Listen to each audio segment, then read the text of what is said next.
또 하나가 되게 하십니다.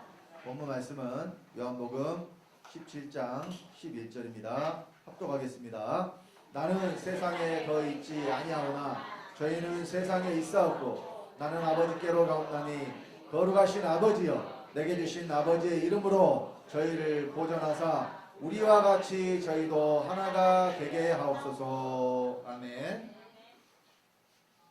네, 요한복음 17장은 예수님이 십자가에 달려 돌아가시기 전에 아버지께 기도하신 내용이 기록되어 있습니다. 일종의 유언과도 같은 말씀이에요. 마지막으로 이 간구를 아버지께 하고 그 다음에 잡히셔서 십자가에 돌아가셨는데 그 내용의 핵심을 보면 17장 11절 하반절에 있는 말씀 우리와 같이 저희도 하나가 되게 하옵소서 하는 것이 예수님이 아버지께 간구하신 내용의 핵심적인 내용입니다. 그러니까 자 예수님이 지금 십자가에 달려 돌아가시는 그 일을 무엇 때문에 지금 하시느냐? 결국 목적이 우리를 하나 되게 하시기 위해서 그 일을 지금 행하신다는 것을 이 말씀을 통해서 우리에게 하고 계십니다. 자 그래서 이 예수님께서 우리를 하나 되게 하시는데 그 하나 되는 이 상태가 어떤 상태냐? 우리와 같이라고 말씀하셨잖아요. 우리와 같이 저희도 하나가 되게 하옵소서 그랬기 때문에 예수님과 아버지를 예수님이 지칭할 때 우리라고 했어요. 그러면 아버지와 예수님이 하나이신 것 같이 믿는 자들도 어떻게 만들어요? 하나가 되게 만들어요. 그럼 여기서 믿는 자들을 어떻게 하나가 되게 만드시느냐? 그럼 여기서 이 하나가 되는 대상, 예수님은 믿는 자들끼리 하나가 되게 하신다는 것을 말씀하셨을까요? 아니요. 그걸 말씀하신 게 아니라는 것입니다. 그래서 어떻게 하나가 되시고 누구와 하나가 되시는 것을 말씀하셨는가를 오늘 성경을 통해서 확인을 해보려고 해요. 이 하나 되는 것이 얼마나 중요하냐면 이 하나 되는 것으로 해서 구원을 받았느냐 못 받았느냐가 결정이 되는 거예요. 그러니까 예수님이 말씀하신 것처럼 하나가 되지 못한 자들은 구원을 받지 못하는 것이요 하나가 된 자들은 구원을 받는 것입니다. 여러분 제가 매주 이렇게 항상 말씀을 드린 것 같은데 교회를 다녀서 구원을 받는 게 아닙니다. 교회를 다녀서 구원 받는 게 아니라 생명을 얻어서 구원을 받는 거예요. 성경에 보면 교회를 다니고 주여 주여 하는 자들에 대해서 그들이 지옥에 가는 말씀이 여러 군데 많이 기록이 되어 있습니다. 대표적으로 마태복음 7장 21절에 예수님이 이렇게 말씀하셨잖아요.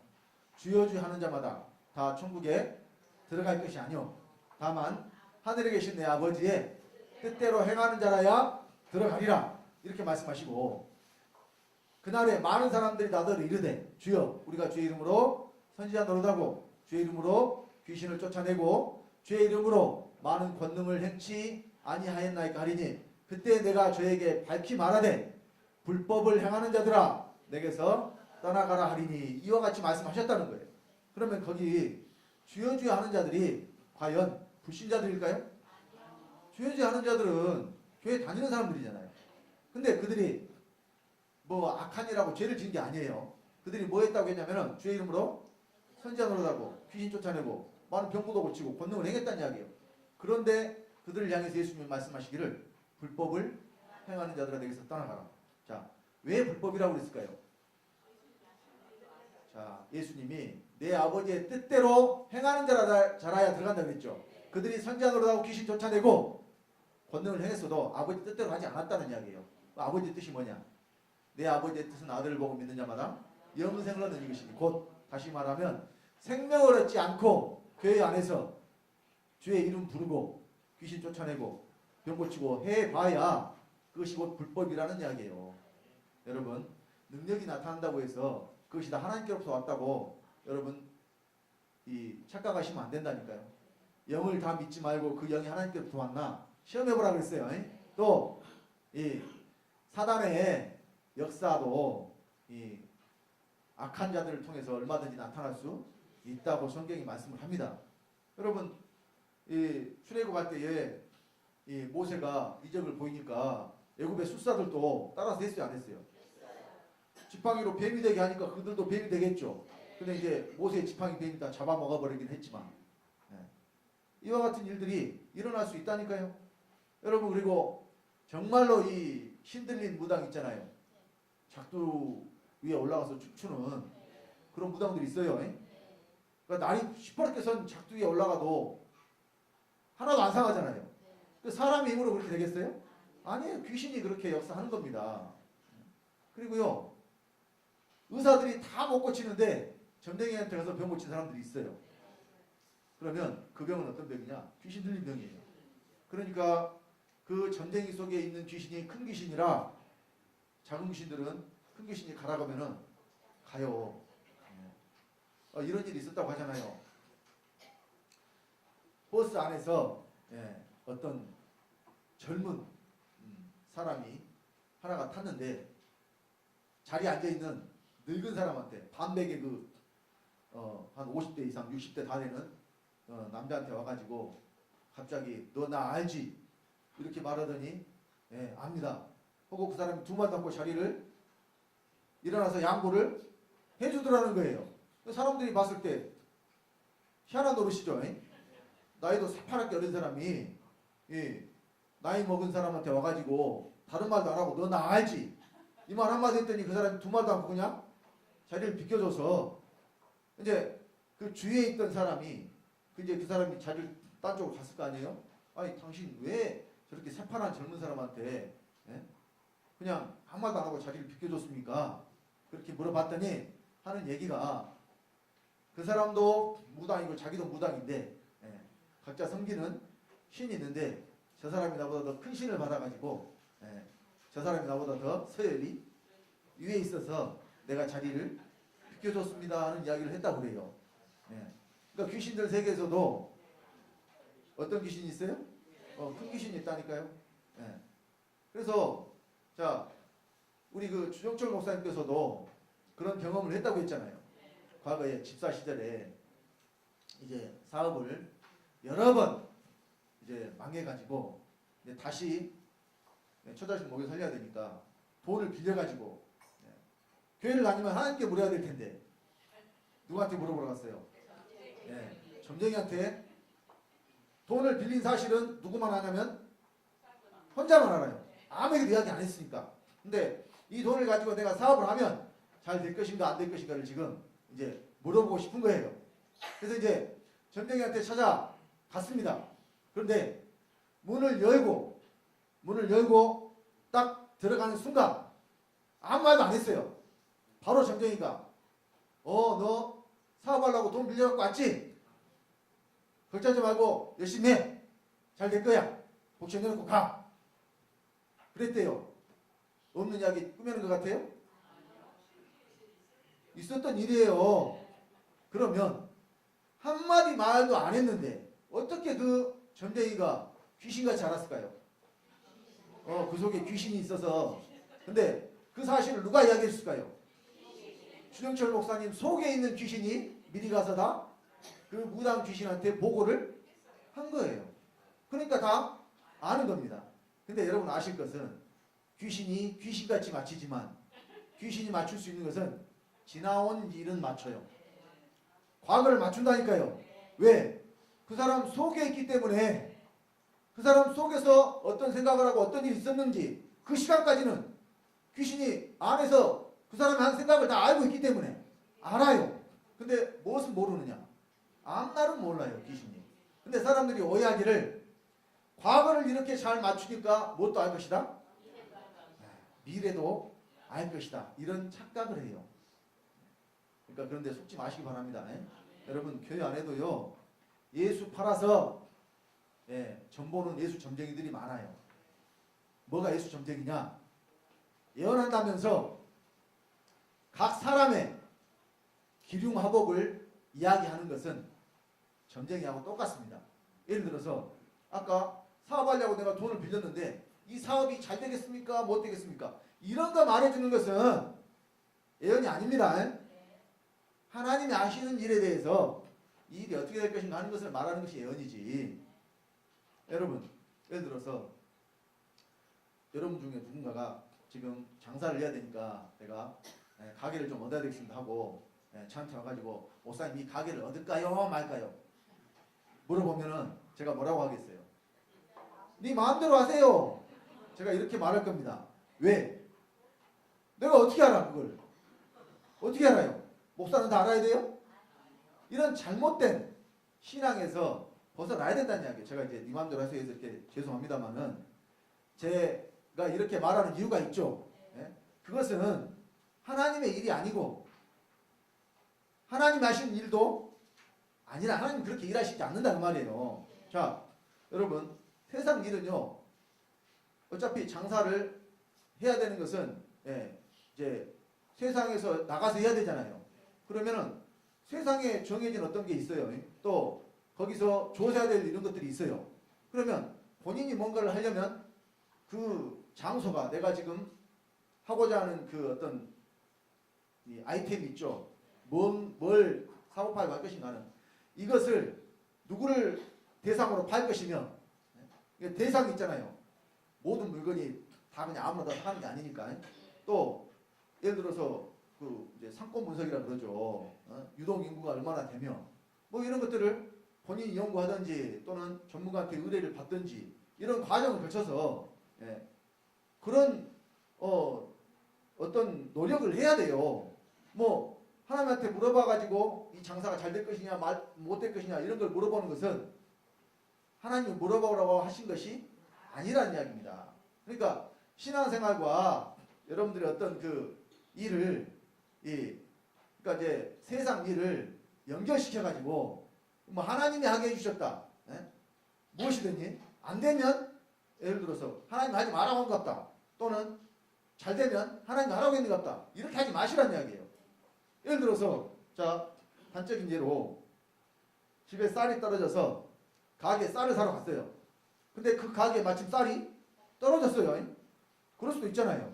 그러면 이 사람 생각에 하나님이 금식하라는 모양이다. 쌀이 없으니까. 이런 것은 아니란 말이에요. 무슨 말인지 아시겠어요? 그 가게에 쌀이 없으면 어디로 가면 돼요? 다른 가게로 가면 된단 말이에요. 자기에게 일어난 일에 대해서 그런 어떤 물론 하나님의 이 간섭하심이 있고 하나님의 일하심이 분명히 있어요. 근데 그런 세세한 것까지 우리가 당연히 해야 될 일들에 대해서도 뭐가 안 되면 이것은 하나님이 이렇게 하셨는가 보다.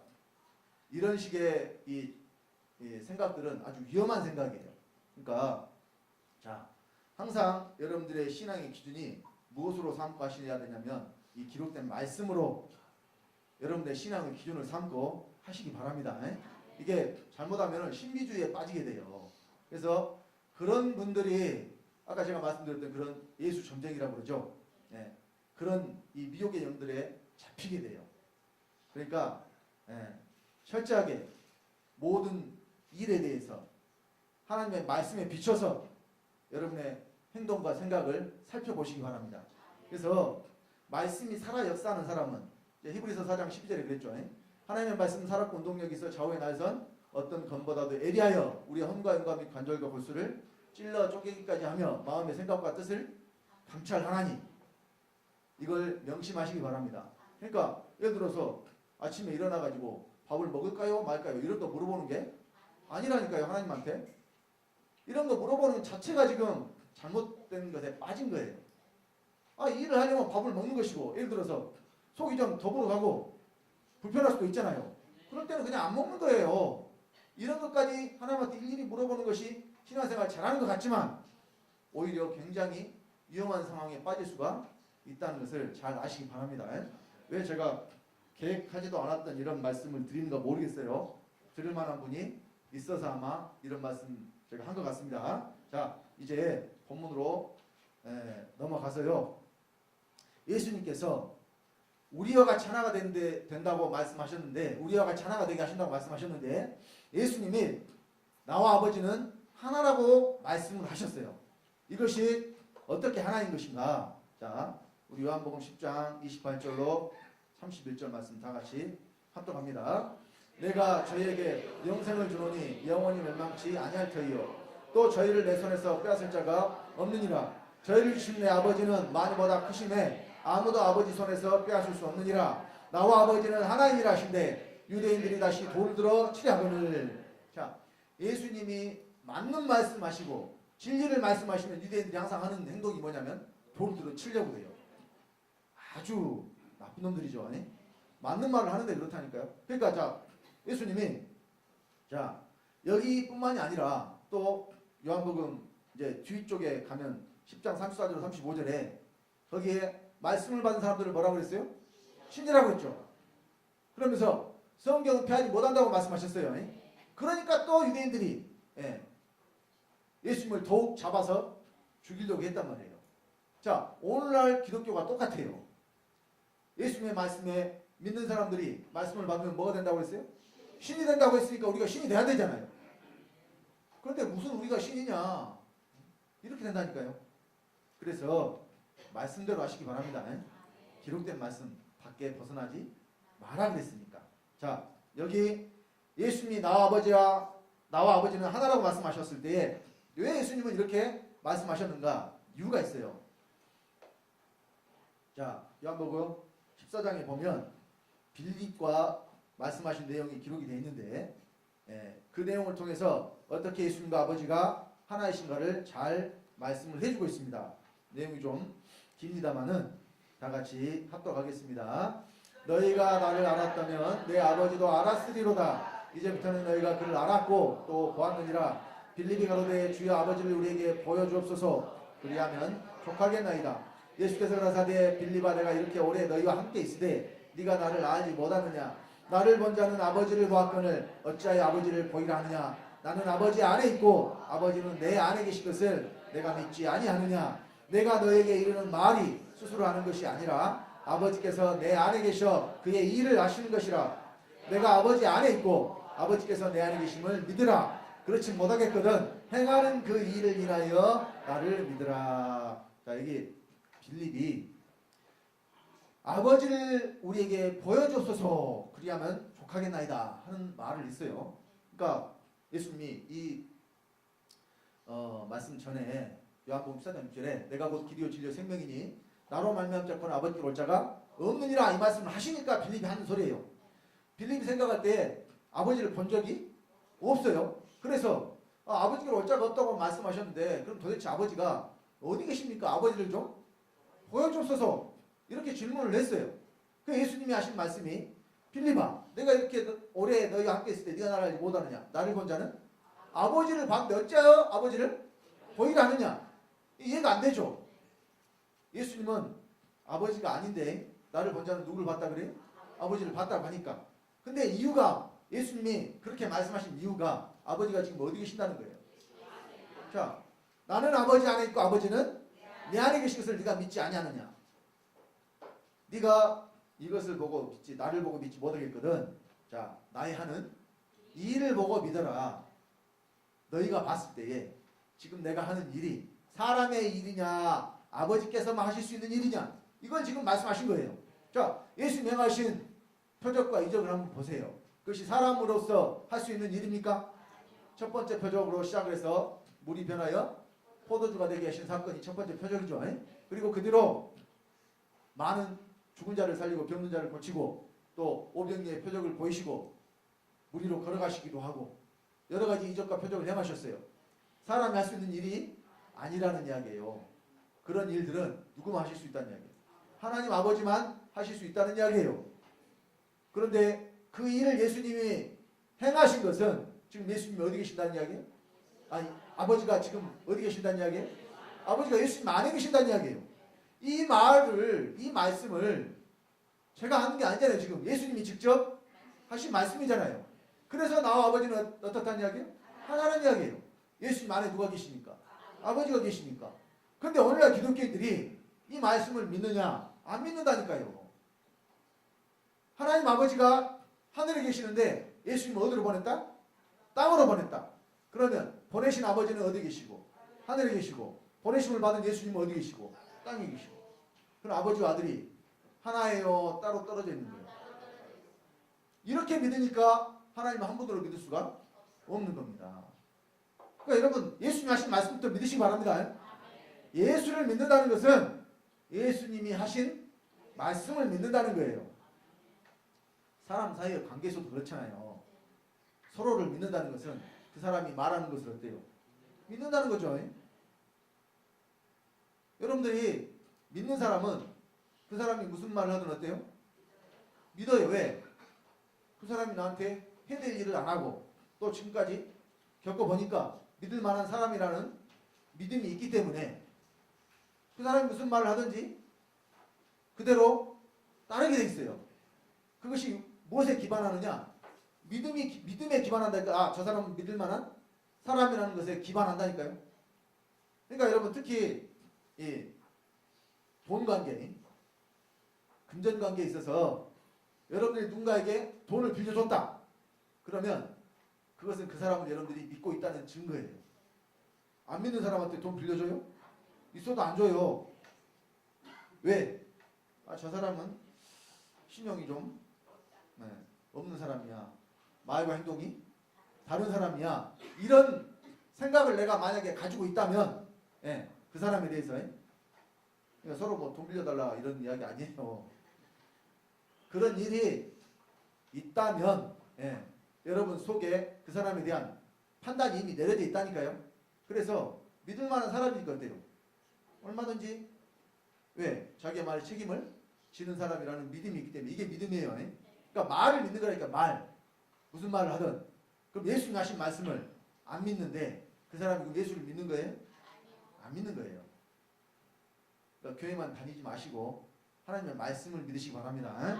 자, 그래서 사도 바울은 이 성경의 모든 비밀을 다 깨달아 아는 사람이었어요. 골로새서 1장 19절에 정확하게 예수님과 아버지의 상태에 대해서 말씀을 했어요. 골로새서 1장 19절 다 같이 합독합니다. 아버지께서는 모든 충만으로 예수 안에 가게 하시고. 아버지가 어떻게 계세요? 그냥 계신다고 해도 될 텐데 이 설명을 모든 충만으로 계신다고 이렇게 하잖아요. 그럼 모든이라는 것은 빠진 것이 하나도 없다는 것이고 충만이라는 것은 가득 차 있다는 것이죠. 그러니까 이 말씀은 곧 아버지 전체가 다 어디 안에 계신다는 이야기예요? 예수님 안에 계신다는 이야기예요. 그래서 예수님이 요한복음 12장 44절로 45절을 했잖아요. 나를 보는 자는 나 보내신 이를 보는 것이며 나를 믿는 자는 나 보내신 이를 믿는 것입니다. 이유는 아버지가 어디 계시기 때문에? 이유는 아버지가 예수님 안에 계시기 때문에. 그러면 자, 예수님이 이 땅에 육체를 입고 오시기 전에 어디 계셨느냐? 이제 이 부분도 성경을 통해서 분명히 말씀을 하셨어요. 예수님이 어떤 분은 그래요. 특히 삼신간 교리, 삼위일체 교리를 믿는 사람들은 하나님 아버지가 원래 보좌에 앉아 계시는데 그 오른쪽에 예수님이 앉아 계시다가 땅으로 오셔서 육체를 입고 사람이 되셨다. 이렇게 알고 있는 분들이 많아요. 그래서 예수님은 영원부터 계신 아들이 와서 육체를 입고 아들이 되셨다고 해요. 나는 누가 아멘이라고 한 줄 알고 깜짝 놀랐어요. 자, 여러분 잘 생각을 한번 해보세요. 아들이 와서 아들이 됐다. 그러면 그 아들은 과연 아들입니까? 도대체 예수가 언제 아들이 됐어요? 그러면 아들이 와서 아들이 됐다고 한 사람들 저는 한번 물어보고 싶어요. 예수가 도대체 언제 아들이 됐습니까? 영부터 아들이래요. 그러면 그런 아들이 있을 수 있어요? 여러분 아들은 어떻게 생기는 거예요? 아버지가 생명을 줘서 나의 아들이 생기는 거잖아요. 그러면 예수 그리스도는 언제 아들 됐어요? 성경대로 정확히 말하자면 마리아의 뱃속에 성령으로 잉태된 그 순간에 예수가 하나님 아들 된 거예요. 그래서 오늘날 내가 너를 낳았도다 하신 말씀이 성경에 있잖아요. 아버지가 예수 그리스도를 낳았다는 이야기예요. 낳으실 때가 있을 거 아니에요. 그것이 바로 아버지가 생명을 내놓으신 때예요. 그것이 마리아의 뱃속에 잉태된 때고. 그러면 자, 그 전에는 하나님 아들이 있었다는 이야기 없었다는 이야기예요? 그 전에는 하나님 아들이 없었다는 이야기예요. 그래서 여러분 구약 성경에요. 여호와 하나님이 말씀하시는 것들이 굉장히 많이 기록되어 있죠. 여호와는 아버지의 이름입니다. 그런데 자, 예수 그리스도가 오시고 난 후에는 이 여호와라는 이름이 신약 성경에 단 한 번도 기록되지 않았다는 사실이에요. 오직 아버지로만 나오고 하나님으로만 나와요. 왜 그럴까요? 이제는 아들 예수 그리스도가 이 땅에 오셔서 여호와 하나님이 아버지가 되셨기 때문에 아버지로만 기록을 하는 것이고, 또 우리 여호와 하나님 아버지께서는 아들 하나 얻으시는 것으로 만족하시는 게 아니에요. 우리 아버지가 창세 전에 세우신 계획이 있다고 그랬습니다. 우리 에베소서 이 말씀을 찾겠습니다. 에베소서 1장 3절로 5절 말씀 보겠습니다. 이런 말씀들은 아주 중요한 말씀이니까 외우시면 좋고, 또 못 외우시더라도 어디에 이런 말씀이 있는가 장과 절을 알고 계시면 도움이 많이 됩니다. 에베소서 1장 3절로 5절 찾으셨으면 우리 다 같이 합독하겠습니다. 찬송하리로다. 하나님 곧 우리 주 예수 그리스도의 아버지께서 그리스도 안에서 하늘에 속한 모든 신령한 복으로 우리에게 복 주시되, 곧 창세 전에 그리스도 안에서 우리를 택하사 우리로 사랑 안에서 그 앞에 거룩하고 흠이 없게 하시려고 그 기쁘신 뜻대로 우리를 예정하사 예수 그리스도로 말미암아 자기의 아들들이 되게 하셨으니, 이것이 바로 하나님의 경륜이에요. 창세 전에 세우신, 그러니까 우리를 하나님 아들들 되게 하신다니까요. 누구와 똑같은? 예수 그리스도와 똑같은. 이것이 바로 예수 그리스도로 말미암아서예요. 그래서 우리 여호와 하나님은 엄청나게 아버지가 되고 싶으신 거예요. 그러니까 아들이 나오자마자 여호와라는 이름은 한 번도 기록 없앤 것이 아니라 한 번도 기록 안 했다는 게 이름이 없어지면 되겠어요. 한 번도 기록을 안 하고 전부 신약 성경에 무엇으로 기록을 했어요? 아버지라고 기록을 했어요. 구약의 그 여호와 하나님이 신약의 아버지 하나님입니다. 예. 이것이 하나님의 경륜이기 때문에 아들들 얻으시는 것이.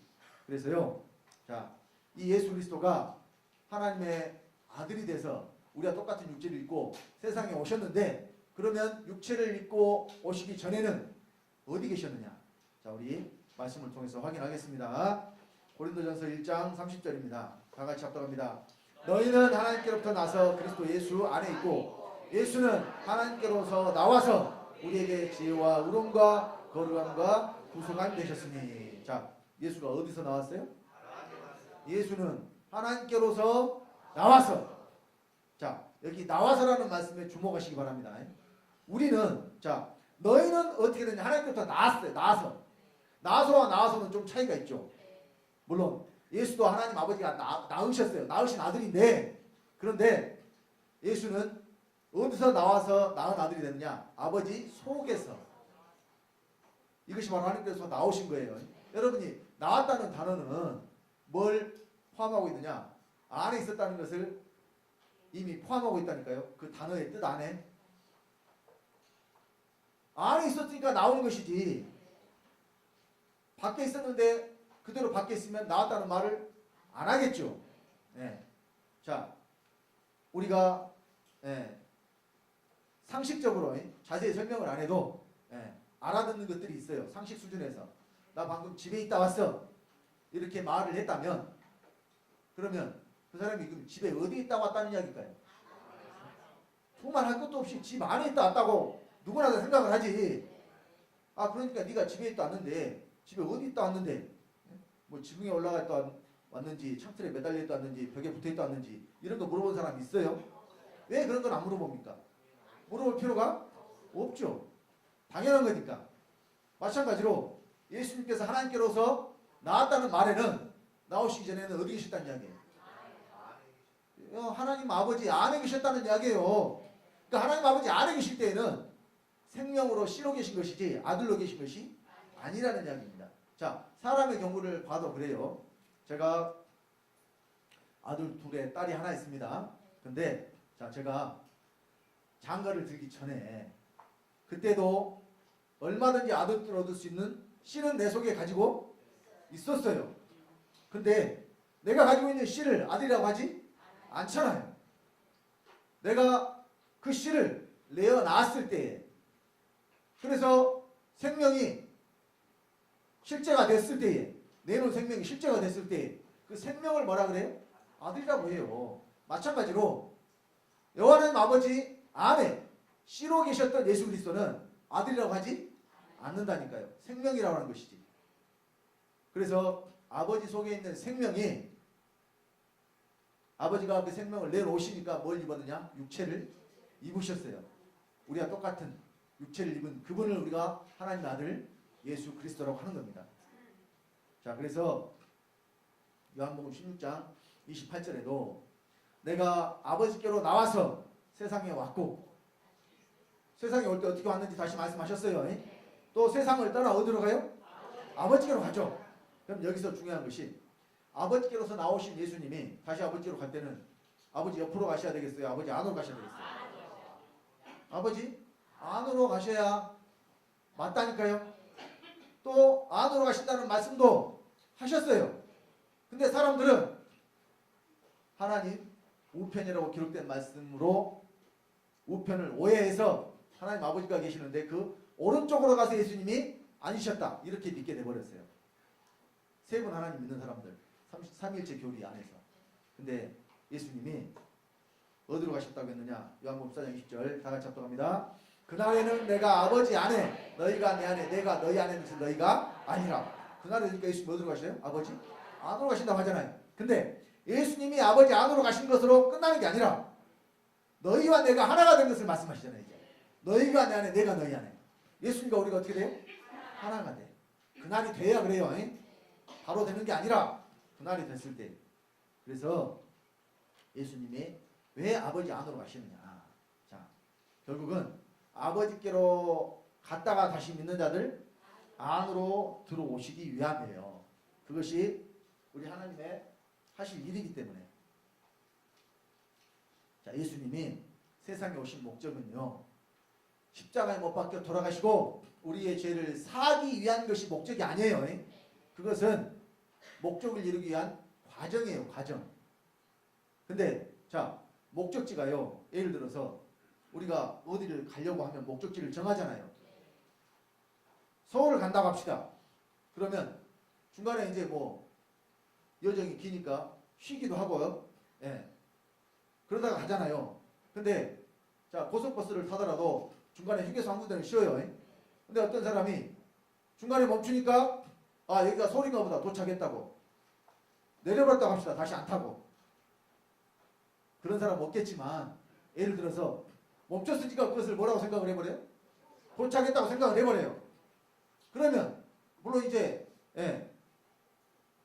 거기서 멈춰버린 그 사람 말고 다른 사람들은 이제 거기가 목적지가 아니라는 것을 아니까 어때요? 다시 타가지고 목적지까지 가야 내리겠죠. 근데 그 사람만 중간에 내려버렸으니 갈 수 있어요, 없어요?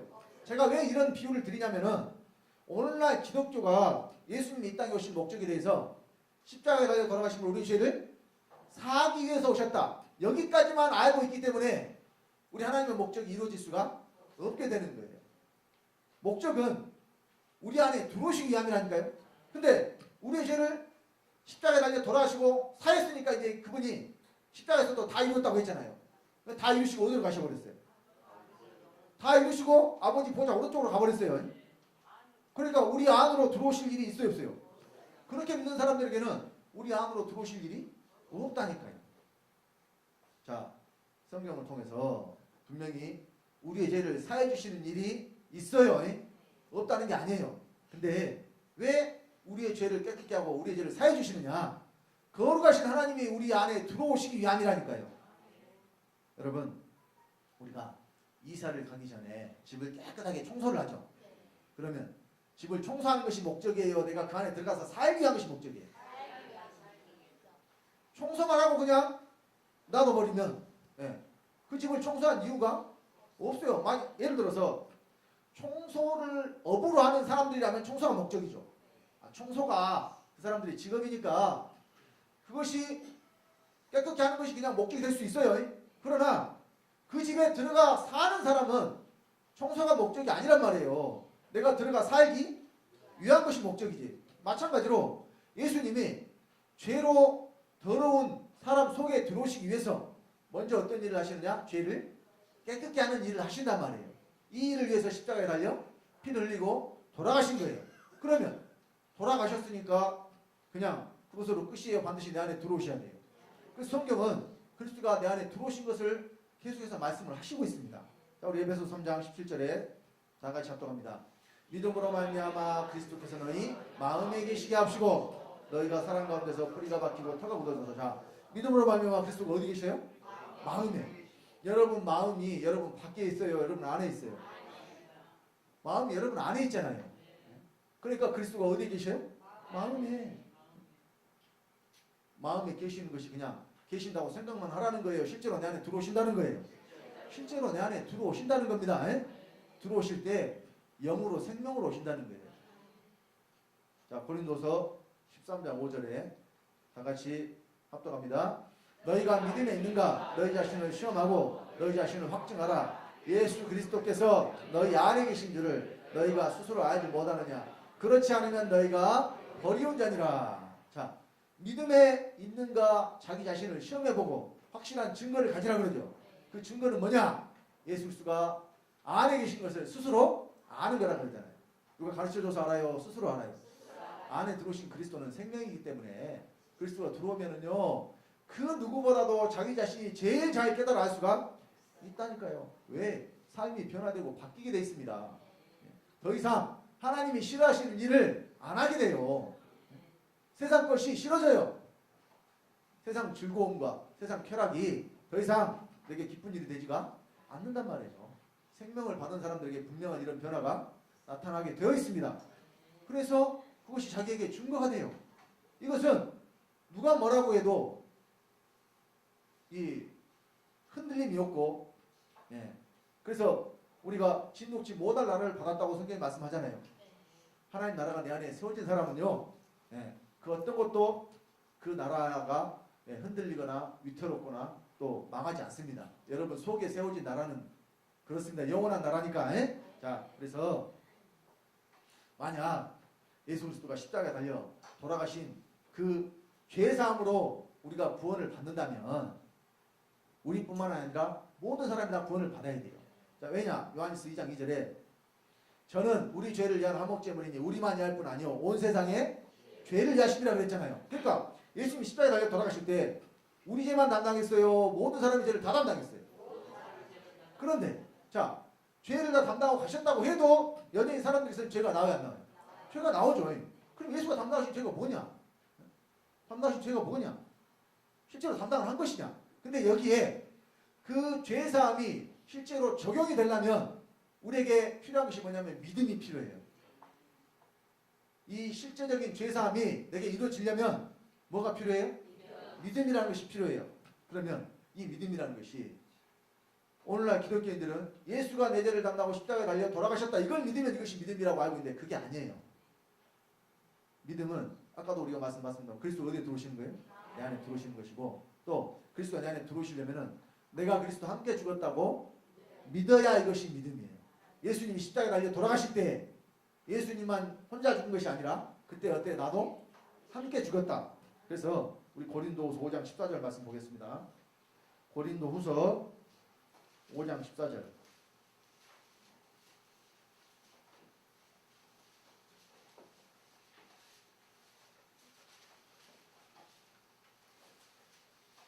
신약성경 290페이지 찾으셨으면 다같이 합독합니다. 그리스도의 사랑이 우리를 강권하시는도다. 우리가 생각건대 한 사람이 모든 사람을 대신하여 죽었은즉 모든 사람이 죽은 것이라. 자, 한 사람 예수 그리스도가 십자가에 달려 돌아가실 때 어때요? 모든 사람이 다 죽은 거예요. 하나님 보시기에는 이미 사람은 어때요? 다 죽은 존재예요. 죄 때문에도 죽었는데 그 죄 때문에 죽은 존재를 또 예수와 함께 죽었다고 말씀하셔요. 근데 그 예수와 함께 죽이신 이유는 죽이시는 게 목적이 아니라 살리시는 게 목적이에요. 자, 왜 죽으라고 하느냐? 사람에게는 옛생명이라는 것이 있거든요. 죄의 생명이 있어요. 근데 이 생명을 그대로 두고 새 생명을 주실 수가 없으니까 먼저 그 생명을 십자가에서 못 박아 죽이는 그 일을 예수 그리스도로 말미암아 행하게 하시고 그 다음에 생명을 믿는 자 속에 넣어주시는 거예요.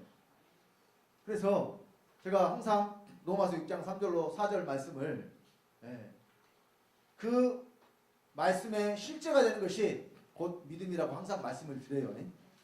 거기 예수 그리스도와 함께 십자가에 못 박혀 죽었다는 믿음으로 내 옛사람이 죽고 그래서 그 믿음이 있는 자들 속에 그리스도가 다시 들어오심으로 그리스도가 우리의 새 생명이 되셔요. 내 안에 들어오신 그리스도를 성경은 뭐라 그랬어요? 새 생명. 이 새 생명이신 그리스도가 내 안에 들어와 사시는 사람이 구원받은 사람이에요. 그러니까 그 생명은 죽어서 받아야 돼요? 지금 여기서 받아야 돼요? 구원을 살아있을 때, 육체가 살아있을 때 여기서 지금 받으셔야 돼요. 그러니까 그리스도가 지금 어디에 들어오셔야 돼? 내 안에 들어오셔야 돼요. 이것이 바로 만세와 만대롭음으로 감췄던 비밀입니다. 우리 골로새서 1장 26절로 27절 합독합니다.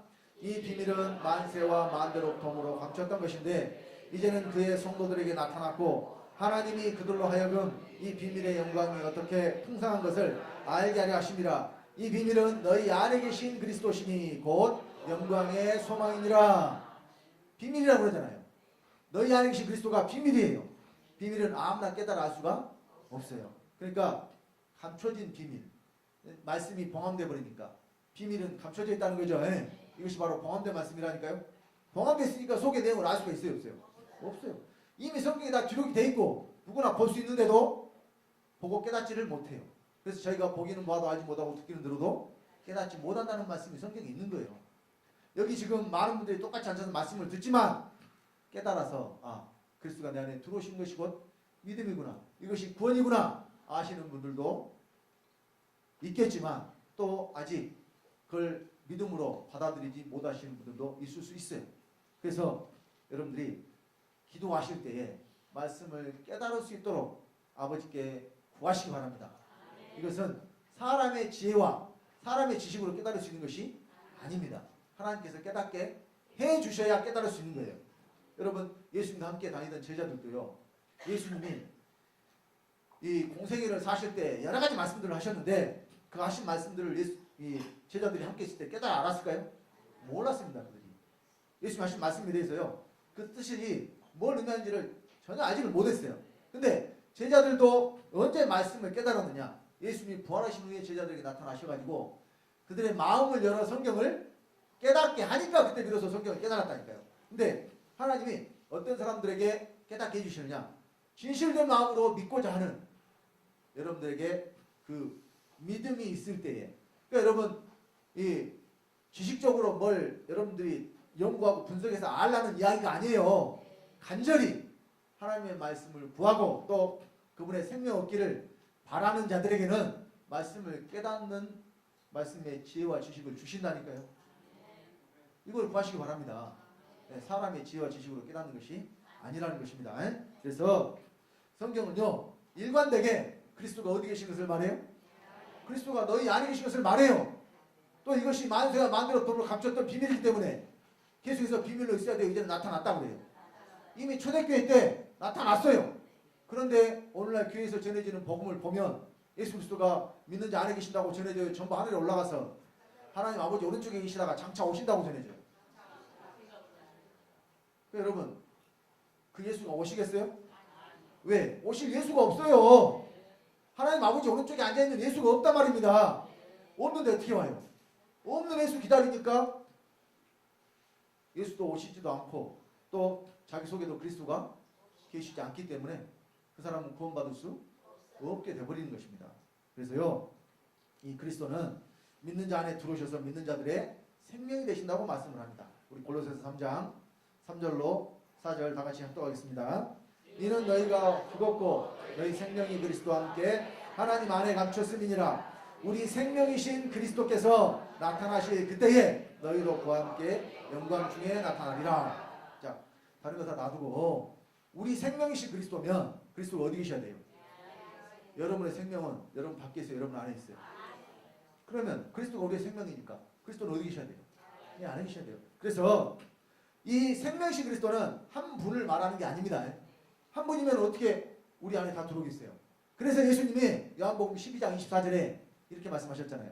한 알의 밀이 땅에 떨어져 죽지 않으면 한 알 그대로 있고 죽으면 많은 열매를 맺는다고 그랬어요. 예수님이 바로 한 알의 밀이고 또 십자가에 달려 돌아가실 때 많은 열매를 맺으셨어요. 이 열매를 가지고 예수님이 어디로 가셨느냐? 아버지 안으로 가셨다니까요. 많은 열매를 가지고 어디로 갔어요? 아버지 안으로. 그래서 이제 모든 믿는 자들에게 아버지께로부터 생명이 믿는 자들 속으로 들어오셔서 믿는 자들 하나님의 아들들 되게 하는 것입니다. 이것이 예수님이 하시는 일이에요. 자, 그래서 사람에 대해서 성경은 집이라고 그러고 성전이라고 그래요. 근데 왜 사람이 하나님의 집이냐? 자, 고린도전서 3장 9절. 우리는 하나님의 동역자들이요 너희는 하나님의 밭이요 하나님의 집이라고 그랬죠.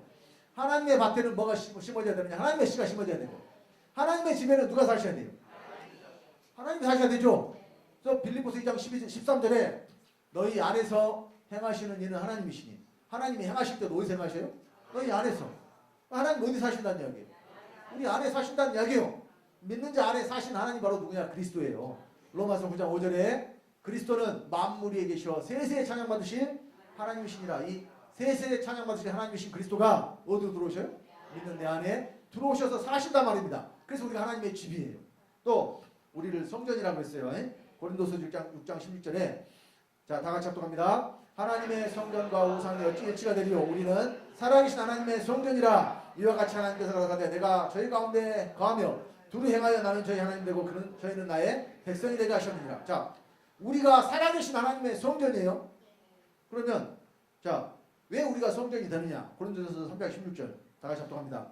너희가 하나님의 성전인 것과 하나님의 성령이 너희 안에 가신 것을 알지 못하느뇨. 성령이 내 안에 계시기 때문에 이거 뭐가 돼요? 성전. 성령이 안에 계신 자들만 성전이에요. 그러면 성령이 지금 밖에 계시다고 믿는 또 많은 기독교들이 있어요. 왜 성령을 밖에 계시다고 믿느냐? 성령을 한 분으로 보기 때문에 그래요. 여러분, 성경 어디에도 성령이 한 분 성령이라는 말씀이 없어요. 한 성령이라는 말은 있어요. 그러면 그것은 한 분이라는 의미가 아니라 내 안에 있는 성령이라 여러분 안에 있는 성령이라 예수 그리스도 안에 있는 성령이라 다 같은 성령이라는 뜻이에요. 그래서 이 성령을 보증으로 우리 마음에 줬잖아요. 성령이 보증입니다. 어떤 보증이냐? 우리 고린도후서 1장 21절로 22절 찾겠습니다.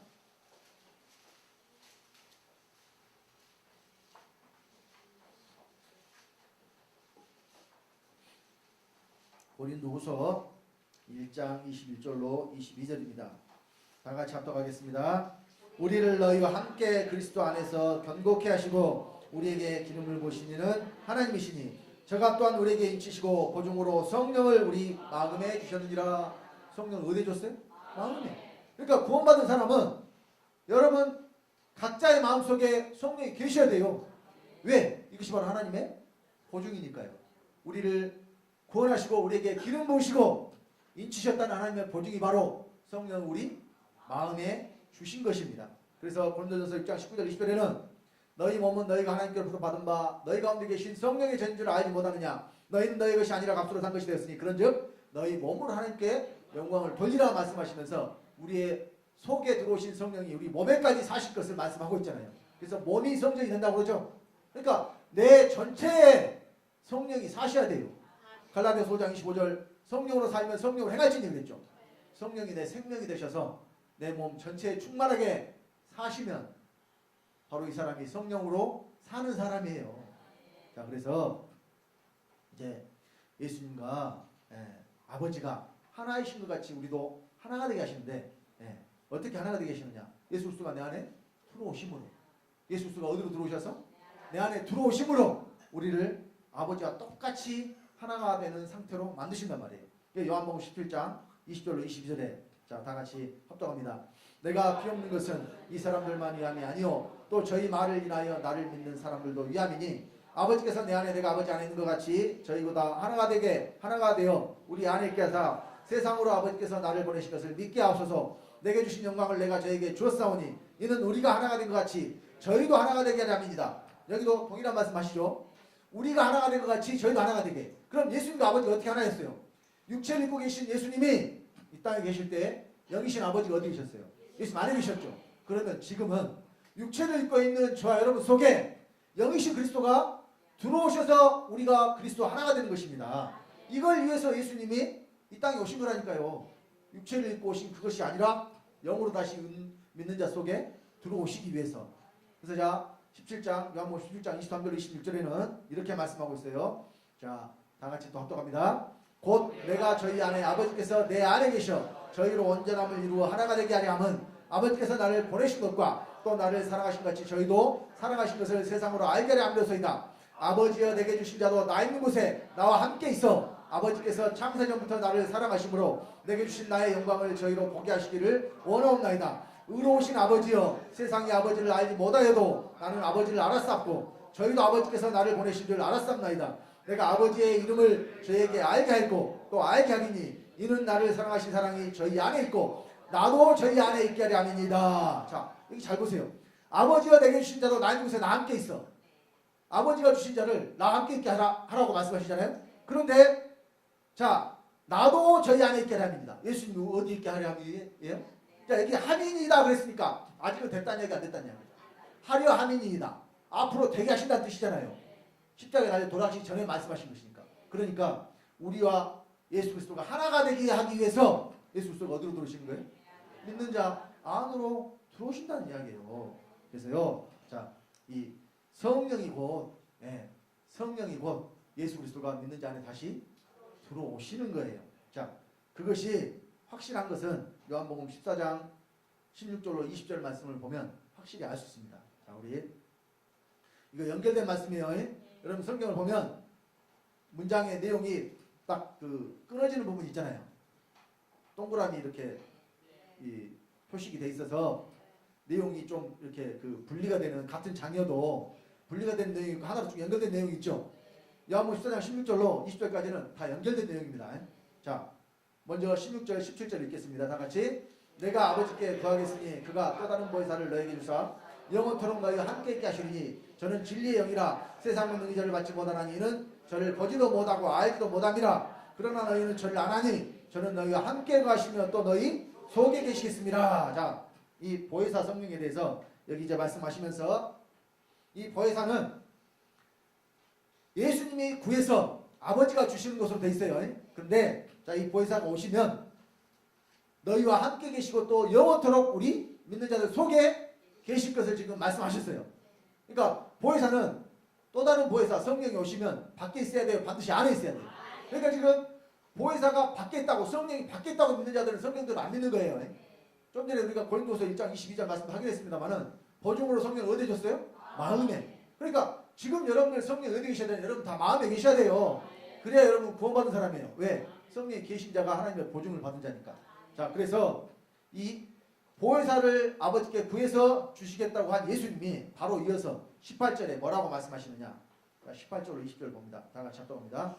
내가 너희를 그와 같이 버려두지 아니하고 너에게로 오리라. 조금 있으면 세상은 다시 나를 보지 못할 터이로되 너희는 나를 보리니 이는 내가 살았고 너희도 살겠습니다. 그날에는 내가 아버지 안에 너희가 내 안에 내가 너희 안에 있을 너희가 아니라. 자, 잘 보십시오. 바로 이어서 내가 너희를 같이 버리지 않으면 너희를 온다고 그러잖아요. 다른 사람이 다른 존재가 와요. 예수님이 오셔요. 이게 내가 온다고 그러잖아요. 그러면 사실 말씀이 자, 조금 있으면 세상은 다시 나를 보지 못한다. 근데 너희는 나를 본다. 이유는 내가 살았고 너희도 살겠습니다. 그럼 여기 살았다는 것은 살려면 뭐가 있어야 생명이 있어야 돼요. 자, 그래서 예수님이 분명히 십자가에 달려 돌아가시지만 그분이 다시 살아나실 것을 말씀하셨고 또 그 살아나신 예수님이 어디에서 또 사실 것을 말씀하시느냐 믿는 자 안에서 사실 것을 말씀하셨기 때문에 이는 내가 살았고 너희도 살겠습니다. 너희는 누구로 인하여 사느냐? 나로 인하여 산다 그 말이에요. 예, 예수 그리스도가 생명이니까 생명이신 그리스도가 믿는 자 안에 들어오시면 그 생명으로 말미암아 믿는 자들이 살아날 것을 지금 예수님이 말씀하신 거예요. 그래서 그날이 되면은 예수님이 지금 십자가에 달려 돌아가시고 아버지 안으로 가시면 아버지 안에서 다시 믿는 자들 안으로 오셔서 너희가 내 안에 내가 너희 안에 이 말씀이 지금 이루어진다는 이야기예요. 이것이 바로 우리와 같이 저희도 하나가 되게 하신다는 거예요. 그러니까 이것이 예수님이 공중에 이 구름 타고 그때 오셔서 우리가 하나가 되겠어요? 절대 될 수 없어요. 반드시 어디로 오셔야 되느냐? 믿는 자 안으로 두 번째 오셔야 됩니다. 그래서 그리스도가 두 번째 오실 때에 바로 믿는 자들을 구원하러 오신다고 말씀하신 거예요. 자, 히브리서 5장 28절입니다. 다 같이 합독합니다. 이와 같이 그리스도도 많은 사람의 죄를 담당하시려고 단번에 들이신 바 되셨고 구원에 이르게 하기 위하여 죄와 상관없이 자기를 바라는 자들에게 두 번째 나타나시리라. 자, 여기 말씀을 잘 보십시오. 단번에 들이신 바 되셨고 이것은 이미 십자가에 달려 돌아가신 것을 말하죠. 과거형으로 기록을 했어요. 그런데 구원에 이르게 하기 위하여 지금 구원은 하기 위하여잖아요. 지금 구원에 이르게 하기 위하여 하시는 일이 있어요. 예수님이 구원하기 위해서 하시는 일이 뭐냐? 바로 죄와 상관없이 자기를 바라는 자들에게 두 번째 나타나신다. 그럼 두 번째 오실 때는 밖으로 오신다는 이야기가 안으로 오신다는 이야기예요. 그래서 두 번째 오시는 그리스도는 반드시 믿는 자 안으로 오셔야 된단 말입니다. 초림하신 예수님은 육체를 입고 오셨지만 두 번째 오시는 그리스도는 반드시 영으로 믿는 자들 안으로 오셔야 된다는 이야기예요. 그래서 갈라디아 4장 6절에 너희가 아들인 고로 아들의 영을 너희 마음 가운데 보내서 아바 아버지라 부르게 하셨느니라. 아들의 영이 어디 있어야 돼요? 마음 가운데. 이 아들의 영이 성령이요 또한 그리스도 영이라니까요. 그래서 영이 곧 생명이고 우리가 구원받았다는 것은 그리스도가 반드시 어디로 오셨다는 이야기예요. 두 번째 내 안으로 영으로 생명으로 오셨다는 거예요. 이 사람이 하나님의 아들인 줄 믿으시기 바랍니다. 또 이것이 바로 예수님이 십자가에 달려 돌아가신 목적이에요. 내 안에 들어오시기 위함. 그러니까 여러분들 과거에 목적지가 예수가 십자가에 달려 돌아가신 것이 우리를 구원하시기 위한 목적지인 줄로 알고 계셨다면 내 안에 들어오신 것이 최종적인 목적지인 것을 아시고 차 빨리 다시 타시기 바랍니다. 중간에 휴게소에 내리신 분들 얼른 차 탈 수 있어요. 지금 육체가 있는 동안에는 여러분들 그 목적지까지 다시 갈 수 있다니까요.